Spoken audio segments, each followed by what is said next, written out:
السلام عليكم ورحمة الله تعالى وبركاته. مرحبا بكم إخواني أخواتي مشتركي قناة المغرب المشرق.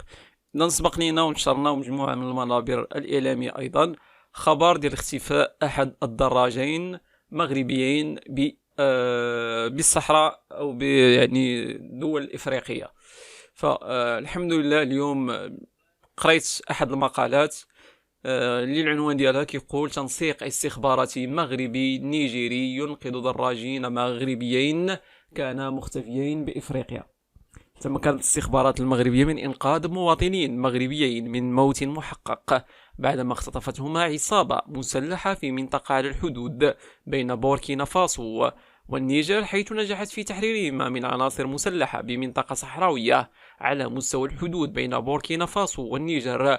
واستطاعت الاستخبارات المغربية بالتنسيق مع نظيرتها النيجيرية تحديد موقع المختطفين المغاربة وتحريرهما من قبضة الخاطفين في عملية نوعية اتسمت بالسرعة والتتبع والسرية التامة.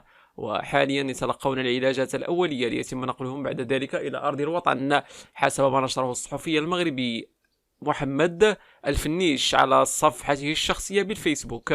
هذا وسبق أن انقطعت أخبار الدراجين المغربيين عبد الرحمن السرحاني وإدريس فتحي منذ 29 مارس المنصرم، بعدما اعتاد مشاركة متتبعيهم صور ومسار رحلتهم التي انطلقت في 19 يناير الماضي من مدينة الداخلة في اتجاه المملكة العربية السعودية لأداء مناسك الحج عبورا بعدد من الدول الأفريقية.